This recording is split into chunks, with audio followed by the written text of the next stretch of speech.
నా పేరు డాక్టర్ ఈ భద్రయ్య. ప్రభుత్వ డిగ్రీ కళాశాల అగ్రహారం తెలుగు సహాయాచార్యులు. ఈరోజు డిగ్రీ మొదటి సంవత్సరం మొదటి సెమిస్టర్లో పాఠ్యాంశంగా ఉన్నటువంటి వాక్యం గురించి తెలుసుకుందాం. వాక్యం రకాల్లో ఇందులోని బోధనా లక్ష్యాలు: 1. వాక్యం యొక్క లక్షణాలు తెలుసుకోవడం. 2. వాక్యం యొక్క రకాలు లేదా భేదాలు తెలుసుకోవడం. వాక్యం రకాలు. వాక్యం గురించి మొదలు తెలుసుకుందాం. వాక్యం చాలా వరకు ఆంగ్ల భాషా ప్రభావంతో వాక్యం గురించి చర్చించారు అనేటువంటి విషయం అందరికీ తెలుసు. కానీ కొంతవరకు మన ప్రాచీన శాస్త్రకారులు వారి శాస్త్రాల్లో వీటి గురించి కూడా చర్చించారు. 4 వేదాల్లో ఉన్నటువంటి సారాంశం 4 మహావాక్యాలుగా చెప్పడం కూడా మనకు కనిపిస్తూ ఉంటుంది. మరి విషయం అర్థవంతంగా, సంపూర్ణంగా, స్పష్టంగా భావ ప్రకటన కలిగించే పదముల సముదాయమును మనం వాక్యం అని అంటాం. విషయం అర్థవంతంగా, సంపూర్ణంగా, స్పష్టంగా మన యొక్క భావాన్ని ఎదుటివారికి తెలుపగలిగేది వాక్యం. ఇందులో మరి మనం హిందూ మతానికి సంబంధించి తీసుకుంటే ఆధ్యాత్మిక ఉపనిషత్తుల సారం, వీటన్నిటి కూడా 4 మహావాక్యాలు. ఒక్కొక్క వేదం యొక్క సారమే ఒక మహావాక్యంగా మన వాళ్ళు చెప్పారు. అత్యంత ప్రాచీన కాలంలోనే మన దేశంలో ఉన్నటువంటి శాస్త్రకారులు వారు వాక్యం గురించి నిర్వచన చేశారు. పద సంఘాతజం వాక్యం అన్నారు. పద సంఘాతజం వాక్యం అనగా పద సమూహము నుండి పుట్టిన అర్థము వాక్యం అట. ఊరికే పదాలు వాక్యం కాదు, పదాలు కలిసి ఉండడం వాక్యం కాదు. పదాల సమూహము నుండి వాటి పరస్పర కలయికచ్చే పుట్టినటువంటి అర్థము అది వాక్యము.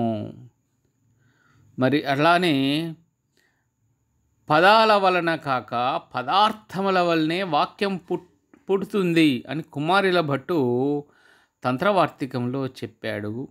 పదార్థై పద విజ్ఞాతై వాక్యార్థ ప్రతి ఊద్యతే అన్నాడు ఆయన. ఇంకా అలా చాలామంది చెప్పిన వాళ్ళు ఉన్నారు. మీమాంసలో కూడా ఇటువంటిది ఉన్నది. దాని భావం ఏమంటే, ఆకాంక్ష కలిగి ఏకార్థమును బోధించున్నది వాక్యము. ఆకాంక్ష ఉండాలి. ఏమిటి, ఎవరు, ఎక్కడ అనేటువంటి దాన్ని ఆకాంక్ష అంటాం. తర్వాత లక్షణాల్లో చెప్పుకుందాం దీన్ని. ఆకాంక్ష కలిగి ఏకార్థమును బోధించున్నది వాక్యము. ఇది మీమాంస సూత్రం. అలానే వాక్యము నిరాకాంక్షమని కాత్యాయన శ్రౌత సూత్రం అది తెలుపుతుంది. ఈ విధంగా మరి వెలుపలి పదములతో ఆకాంక్ష లేక స్వయం సమగ్రమగుట అన్నమాట. అట్లా స్వయం సమగ్రంగా ఉంటుంది. అట్లా వక్త చేసిన అర్థయుక్తమైన శబ్ద సముదాయము వాక్యము అని మన వాళ్ళు చెప్తారు. మరి ఈ వాక్యానికి 2 ఉండాలి. వక్త, స్వీకర్త ఇద్దరున్నప్పుడే వాక్యం అవుతుంది. అర్థం సమగ్రంగా తన యొక్క భావం, వక్త యొక్క భావం సమగ్రంగా స్వీకర్తకు అర్థం కావాలి. అది ఎలా ఉంటుంది వాక్యము అనేది ఇక చాలామంది చెప్పారు. 2 ఫుల్ స్టాప్ల మధ్య, 2 విరామ చిహ్నాల మధ్య ఉన్నది వాక్యం అని కొందరు. అర్థం సమగ్రంగా బోధన అయితే ఏదైనా వాక్యమని కొందరు ఇట్లా చెప్పారు. అర్థం సమగ్రంగా మరి స్వీకర్తకు అర్థమైనప్పుడే దాన్ని వాక్యం అని అంటాం. మరి మన తెలుగు సంబంధించి వస్తే సరే, వాక్యం అనేది వచ్ అనే సంస్కృత ధాతువు నుంచి వాక్యం ఏర్పడింది. వచ్, వచనము, వాచ్యము ఇవన్నీ ఒకటే. అలానే వాక్యం కూడా భావ వ్యక్తీకరణకు ప్రధానమైంది వాక్యం. మరి మన ప్రాచీన తెలుగు వ్యాకరణకర్తలు చాలామంది ఉన్నారు. కేతన నుండి చిన్నయ్య సూర్య వరకు. మరి వీళ్ళెవ్వరు కూడా వాక్యాన్ని ప్రత్యేకంగా చెప్పలే. వాక్యం ఎలా ఉంటుంది, వాటి యొక్క నిర్మాణ రీతులేంటి ఎవరు చెప్పలే. మరి చిన్నయ్య సూరి తర్వాత మరి బాల వ్యాకరణానికి పూరకంగా రాసినటువంటి ప్రౌఢ వ్యాకరణము, ఆ ప్రౌఢ వ్యాకరణాన్ని వ్రాసినటువంటి బహుజనపల్లి సీతారామాచార్యులు గారు ఒకటి ప్రత్యేకంగా వాక్య పరిచ్ఛేదం అని పెట్టారు అందులో, ప్రౌఢ వ్యాకరణంలో. అందులో వాక్య స్వరూపం గురించి చర్చించారు. మరి ఆయన మీద ఇట్లా పాశ్చాత్య వ్యాకరణాల ప్రభావం ఉంది అని మనం చెప్పుకోవచ్చు. అభిప్రాయాలను పూర్తిగా వ్యక్తీకరించేందుకు ఉపకరించేది వాక్యము. సంపూర్ణార్థాన్ని తెలియజేసే పదాల కూర్పును వాక్యంగా, ఈ విధంగా అర్థం వచ్చేటట్టు చెప్పారు. మరి ప్రౌఢ వ్యాకరణ కర్త వాక్య లక్షణాలను 3 విధంగా చెప్పారు. అవి 1 యోగ్యత, 2 ఆకాంక్ష, 3 ఆసక్తి. ఈ 3 ఉంటేనే అది వాక్యము అని వారు చెప్పారు. మరి ఇందులో ఆకాంక్ష అనేది మనం ప్రాచీన భారతీయ శాస్త్రకారులు, సూత్రకారులు చెప్పారు అనేటువంటి విషయాన్ని ఇంతకుముందే చెప్పుకున్నాం. మరి ఈ లక్షణాలు చూద్దాం. 1 యోగ్యత. యోగ్యత అంటే పదాలు ఉంటాయి వాక్యంలో. ఆ పదాలను వాటి అర్థాలతో సమన్వయించేటప్పుడు వైరుధ్యము లేకుండా చూడాలి. దాన్నే యోగ్యత అంటాం. ఉదాహరణకు, నిప్పుతో ఆర్పుతున్నాడు అనేది మీదికి చూస్తే వాక్యమే, కానీ నిజానికి యోగ్యత లేనందువల్ల ఇది వాక్యం కాకుండా పోతుంది. ఏమిటా యోగ్యత? ఆర్పడం. ఆర్పడం అనేది నీటితోటో గాలితోటో ఆర్పడం అనేటువంటిది ఉంటుంది. వాటికి నీరుకు గాలికి ఆ ఆర్పే గుణం ఉంటుంది, కానీ నిప్పుకుండదు. నిప్పు ఆర్పకుండా ఇంకా ఎగదోస్తూ ఉంటుంది మంటను. కాబట్టి ఇందులో యోగ్యత లేదు. ఇది వాక్యము కాదు. నీటితో ఆర్పుతున్నాడు అన్నప్పుడు మాత్రమే మరి నీటికి ఆర్పే గుణం ఉంది, కాబట్టి దీనికి యోగ్యత లక్షణం ఉంది. అట్లా మనిషి నవ్వుతున్నాడు, ఇందులో యోగ్యత ఉంది. పులి నవ్వుతుంది అన్నప్పుడు ఆ యోగ్యత లేదు. ఈ విషయాలను గమనించాలి. అలానే ఆకాంక్ష. ఆకాంక్ష అంటే ఒక వాక్యం విన్న తర్వాత, చదివిన తర్వాత ప్రశ్నించే అవకాశం ఉండడం ఆకాంక్ష. ప్రశ్నించే అవకాశం ఉండాలి తప్పనిసరి. రమ కాలేజీకి వెళ్ళింది అనే వాక్యంలో ఎవరు కాలేజీకి వెళ్ళారు, రమ ఎక్కడికి వెళ్ళింది, ఎవరు ఎక్కడికి వంటి ప్రశ్నలు వేసే అవకాశం ఉన్నందున ఇది ఆకాంక్ష లక్షణం.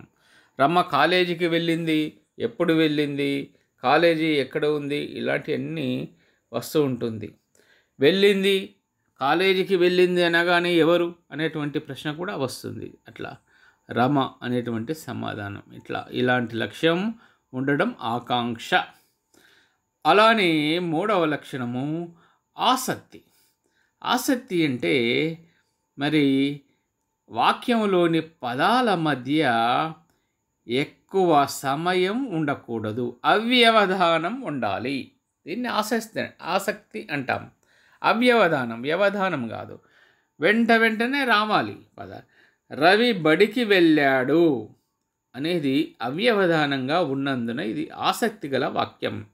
రవి ఒక 2 నిమిషాలాగి బడికి, మళ్ళీ 2 నిమిషాలాగి వెళ్ళాడు అని ఇలా మనము వ్యవధానం ఇచ్చుకుంటూ మాట్లాడినప్పుడు అది ఆసక్తి లేని వాక్యం. అందుకొరకు దానికి ఆ లక్షణం లేదు.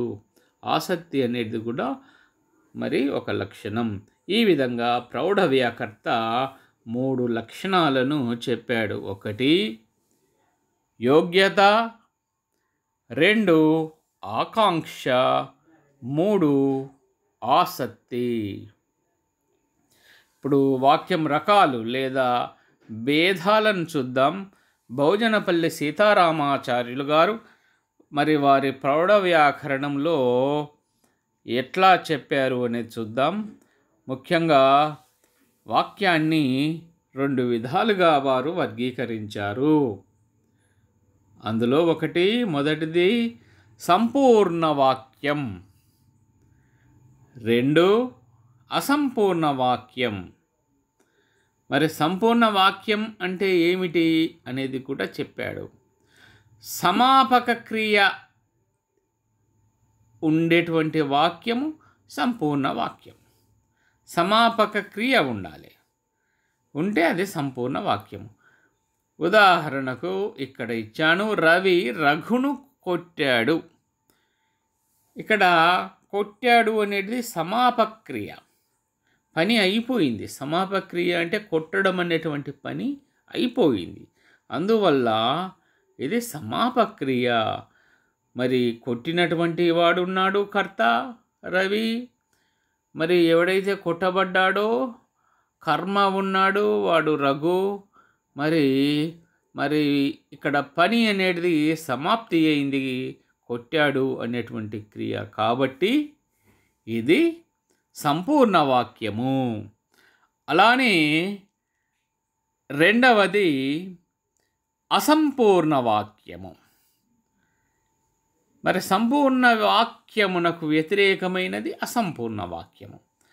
మరి అసంపూర్ణ వాక్యములో అసమాపక క్రియ ఉంటుంది. అసమాపక క్రియ ఎందులో అయితే ఉంటుందో అది అసంపూర్ణ వాక్యము. ఉదాహరణకు మాధవి కాలేజీకి వెళ్ళి అని ఆపేశామనుకోండి, కాలేజీకి వెళ్ళడము అనేటువంటి క్రియ మరి అసంపూర్ణంగా ఉంది. మాధవి కాలేజీకి వెళ్ళి పని అక్కడ పూర్తిగాలే, ఇంకా వేరే పనులు ఉన్నాయి అనేటువంటి విషయం అర్థమవుతున్నది. క్రియ అంటే పని, వెళ్ళి అసమాపక క్రియ, వెళ్ళింది సమాపక క్రియ. కాబట్టి ఇందులో కర్త కర్మలతో పాటు మరి సంపూర్ణ క్రియ కాకుండా అసమాపక క్రియ వెళ్ళి అనేది ఉంది. కాబట్టి ఇది అసంపూర్ణ వాక్యము. ఈ విధంగా 2 భేదాలను వారు చెప్పారు. మరి ఇంకా కూడా అనేక రకాల భేదాలు మనం చెప్పుకోవచ్చు.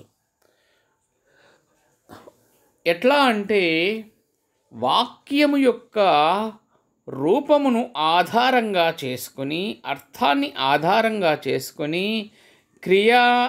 క్రియను ఆధారంగా చేసుకొని వాటికి ప్రాధాన్యం ఇస్తూ వాక్య భేదాలను నిర్వచించే పద్ధతి కూడా మరి ఆంగ్ల భాషా ప్రభావం వలన వచ్చింది. ఉదాహరణకు చూడండి, ఇట్లా చేసిన వారు భాషావేత్తలు. వాక్య భేదాలను సూక్ష్మ దృష్టితో వారు వర్గీకరించారు. రూపాన్ని బట్టి వాక్య భేదాలు.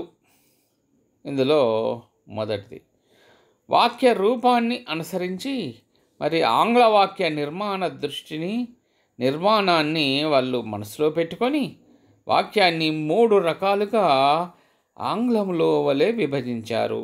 ఆంగ్లంలో ఎట్లయితే simple sentence, complex sentence, compound sentence అని ఉన్నాయో వాటిని ఆధారంగా చేసుకొని మొదటిది సామాన్య వాక్యం, 2 సంశ్లిష్ట వాక్యం, 3 సంయుక్త వాక్యం అని విభజించారు. మరి చూద్దాం. రూపాన్ని బట్టి మరి సామాన్య వాక్యం అని చెప్పారు కాబట్టి మొదటి భేదాన్ని చూద్దాం. అందులో ఎలా ఉంటుంది, దాని యొక్క స్వరూపం ఏమిటి. ఇందులో సామాన్య వాక్యములో ఒకే ఒక సమాపక క్రియ ఉంటుంది.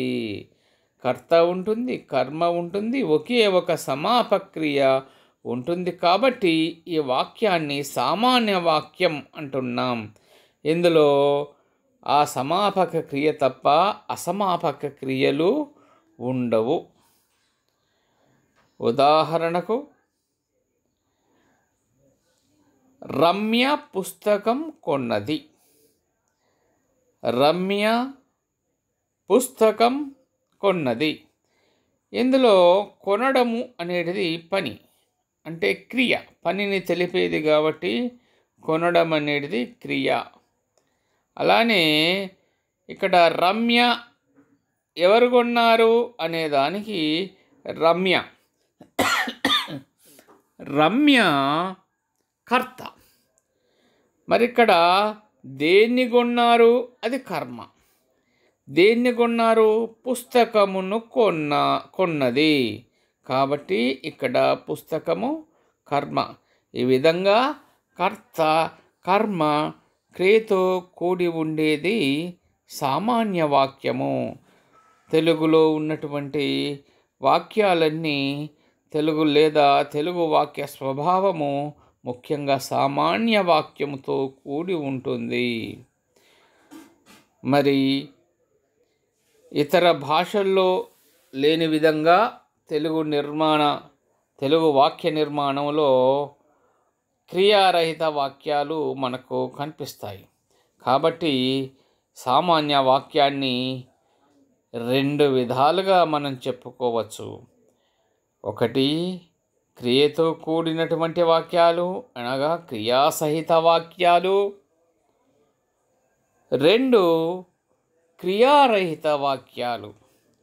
ఒకటి క్రియాసహిత వాక్యాలు, రెండు క్రియారహిత వాక్యాలు. అంటే క్రియతో కూడి ఉన్నవి, క్రియ లేని అటువంటివి. ఈ విధంగా రెండు రకాలు మనం సామాన్య వాక్యంలో చెప్పుకోవచ్చు. మరి ఇందులో క్రియాసహిత వాక్యాలు చూద్దాం.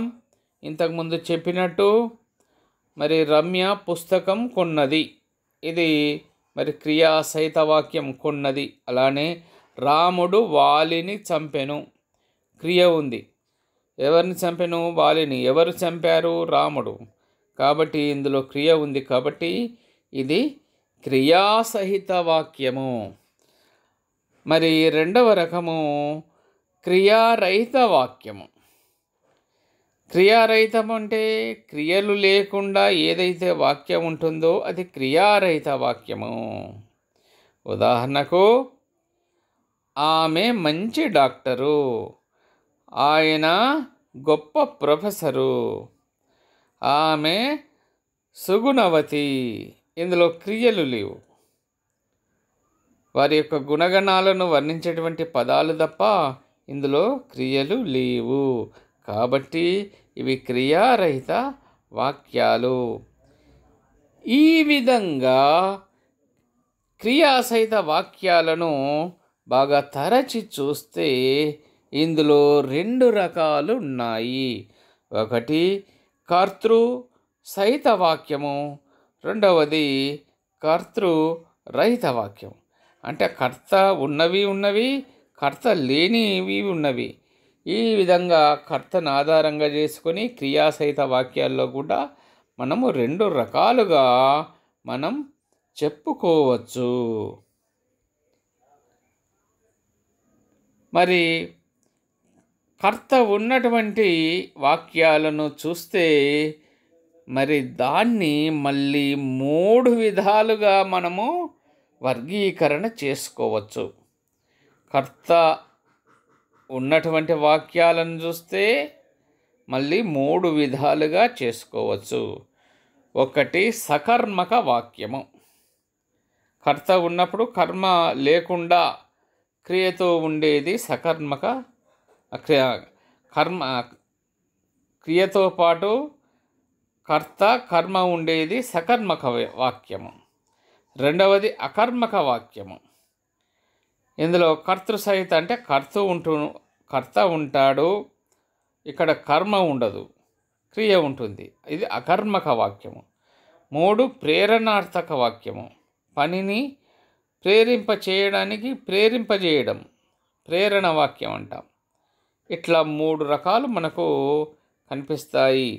సకర్మక వాక్యం గురించి చూస్తే ఈ వాక్యములో వరుసగా కర్త, కర్మ, క్రియ ఇవి 3 ఉంటే ఇది సకర్మక వాక్యము. ఇంతకుముందు మనం చెప్పుకున్నవి అవన్నీ కూడా సకర్మక వాక్యాలు. రాముడు వాలిని చంపెను, రమ్య పుస్తకమును కొనెను. వాక్యములో కర్త ఉన్నా లేదా క్రియాపదం వల్ల కర్మ ఉన్నట్లు తెలిసిన అది కూడా సకర్మక వాక్యమే. వాక్యములో కర్మ ఉండి మరి క్రియ ఒక్కొక్కసారి కర్మ కనిపించదు, అయినప్పటికీ కూడా క్రియ వల్ల ఉన్నట్టు తెలిస్తే కూడా అది కూడా సకర్మక వాక్యమే. కవిత అన్నం వండింది. ఇక్కడ కవిత కర్త అయితే మరి వండింది క్రియ. దేనిని వండింది? అన్నం వండింది. అన్నం అనేది కర్మ కాబట్టి ఇది సకర్మక వాక్యము. అలానే స్వాతి తిట్టింది. ఇక్కడ తిట్టడం అనేది క్రియ, మరి కర్త స్వాతి, కర్మ లేదు. ఈ తిట్టడం అనేటువంటి క్రియ ఉంది కాబట్టి కర్మ ఉంది అని మనం భావించాలి. ఎవరో ఒకరు ఉన్నారు, ఈ పనికి ఎవరో బాధ్యులవుతున్నారు కాబట్టి ఇది కూడా సకర్మక వాక్యమే. మరి అలానే అమ్మ కొట్టింది, వాడు ఉత్తరం చదివాడు. ఇవన్నీ కూడా సకర్మక వాక్యాలు. ఇక రెండవది అకర్మక వాక్యం చూద్దాం. కర్తృ సహిత వాక్యాల్లో అకర్మక వాక్యం. వాక్యంలో కర్మ లేకుండా కేవలము కర్త క్రియలు ఉంటే అది అకర్మక వాక్యం. ఉదాహరణకు అమ్మాయి కాలు జారి పడింది. అమ్మాయి కాలు జారి పడింది. రెండవది ఉదాహరణము పులి చచ్చింది, వర్షం కురిసింది. ఈ వాక్యాలలో కర్త కనిపిస్తుంది కానీ మరి కర్మ కనిపించడం లేదు. జారి పడింది ఎవరు? అమ్మాయే పడింది కాబట్టి, కాలు జారి పడింది అమ్మాయే కాబట్టి ఇక్కడ కర్మ ప్రత్యేకంగా వేరే లేదు. పులి చచ్చింది, పులే కర్త కర్మ అన్నీ అయిపోయింది కాబట్టి ఇందులో అకర్మ ఉంది. కర్మ లేకుండా కర్మ అనేది లేదు, అందుకొరకు అకర్మక వాక్యం. వర్షం కురిసింది కాబట్టి ఇవన్నీ కూడా అకర్మక వాక్యాలు. ఇందులో చివరిది ప్రేరణార్థక వాక్యం. ప్రేరణ ప్లస్ అర్థక వాక్యం. ఇందులో ఒక పని జరిగేందుకు ఇతరుల ప్రేరణ ఉంటే దానిని ప్రేరణార్థక వాక్యం అంటాం. ఒక పని, మనం క్రియ అంటున్నామే, క్రియాపదం అంటున్నామే. క్రియాపదం అంటే ఏమిటి? పనిని తెలిపేది. ఆ పని జరిగేందుకు ఇతరుల ప్రేరణ ఉంటే అది ప్రేరణార్థక వాక్యం. మరి ఇతరుల ప్రేరణ ఉన్నప్పుడు, ఇతరుల వల్ల మనం ఆ పని చేసినప్పుడు మరి ఆ పనిని తెలిపేటువంటి క్రియకు ఆ పదానికి ఏం వస్తుంది అంటే ఇంచు అనేటువంటి ప్రత్యయం చేరుతుంది. అందువల్ల అది ప్రేరణార్థక వాక్యం ఏర్పడుతుంది. ఉదాహరణకు ఉపాధ్యాయుడు నా చేత పరీక్ష రాయించాడు. వ్రాయు క్రియ దానికి ఇంచు అనేది వచ్చింది. ఎందువల్ల? నా చేత అనేది ఉన్నది ఇక్కడ. నేను పరీక్ష రాశాను అంటే అయిపోతుంటాయి కానీ కాదు. మరి నేను పరీక్ష రాయడానికి కారణం ఎవరు? ఉపాధ్యాయుడు. కాబట్టి మరి ఇక్కడ రాయు అనేటువంటి క్రియకు ఇంచు అనేటువంటిది ప్రత్యయం చేరి మరి ప్రేరణార్థక వాక్యం ఏర్పడింది. అలానే అమ్మ పిల్లవాడి చేత అన్నం తినిపించింది. అమ్మ పిల్లవాడి చేత అన్నం తినిపించింది. పిల్లవాడు అన్నం తిన్నాడు. ఇది సాధారణంగా తినడం అనేటువంటిది ఒక క్రియ, అన్నం కర్మ. సరే, పిల్లవాడు తిన్నాడు, ఇది సాధారణంగా ఉండేది. కానీ ఇక్కడ తినడం అనేటువంటి మరి ఈ క్రియకు కారణం లేదా ప్రేరణ ఎవరు? అమ్మ. కాబట్టి ఈ తిను అనే దానికి ఇంచు వచ్చేసి తినిపించింది అనేటువంటి ప్రేరణార్థక రూపం ఏర్పడింది. మరి ఈ విధంగా కర్తృసహిత వాక్యాల్లో ఉండేటువంటి భేదాలు తెలుసుకున్నాం.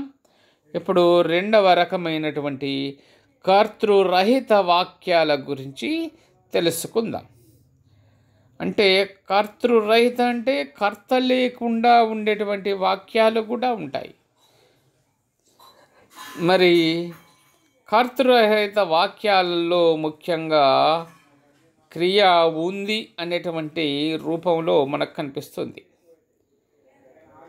ఉదాహరణకు, నాకు ఆకలిగా ఉంది. నాకు ఈ ఉంది అనేదానికి ఏమున్నది? ఆకలి. ఇక్కడ కర్త కనిపించడం లేదు. నాకు ఆకలిగా ఉంది. వాడికి సంతోషంగా ఉంది. ముఖ్యంగా భావాలకు, అమూర్త భావాలకు వీటికి రూపాన్ని ఇచ్చేటప్పుడు ఇలాంటివి కర్తృరహిత వాక్యాలు ఏర్పడుతూ ఉంటాయి. నాకు ఆకలిగా ఉంది, వాడికి సంతోషంగా ఉంది. ఈ విధంగా మరి కర్తృ సహిత వాక్యాలు, కర్తృరహిత వాక్యాలు ఇందులో ఈ సామాన్య వాక్యంలో ఉన్నటువంటి భేదాల గురించి మరి మనం చెప్పుకున్నాం. మరి రెండవ భాగంలో మరి సంశ్లిష్ట వాక్యం, తర్వాత సంశ్లేషణ వాక్యం, సంయుక్త వాక్యం, సంశ్లిష్ట వాక్యము, సంయుక్త వాక్యాల గురించి మనం రెండవ భాగంలో తెలుసుకుందాం. మొదటి భాగంలో ఈ విధంగా సామాన్య వాక్యాలు, అందులో ఉన్నటువంటి ముఖ్యమైనటువంటి భేదాలు, అందులో మళ్ళీ ఉపభేదాలు, వీటన్నిటిని మనం తెలుసుకున్నాం. ముఖ్యంగా మనం రెండు క్రియను బట్టి మొదట చెప్పుకున్నాం. క్రియారహిత వాక్యాలు, క్రియాసహిత వాక్యాలు. తర్వాత మళ్ళీ ముఖ్యంగా రూపాన్ని బట్టి మనం చెప్పుకున్నాం.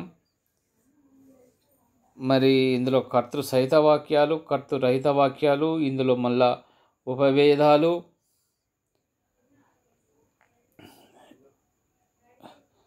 ఈ విధంగా సామాన్య వాక్యం యొక్క సంపూర్ణ స్వభావం క్రియాసహిత వాక్యాలు, క్రియారహిత వాక్యాలు. మళ్ళీ క్రియాసహిత వాక్యాల్లో ఇలాంటి ముఖ్యంగా భేదాలు లేవు. కానీ క్రియారహిత వాక్యాల్లో ముఖ్యంగా రెండు భేదాలు చెప్పుకున్నాం.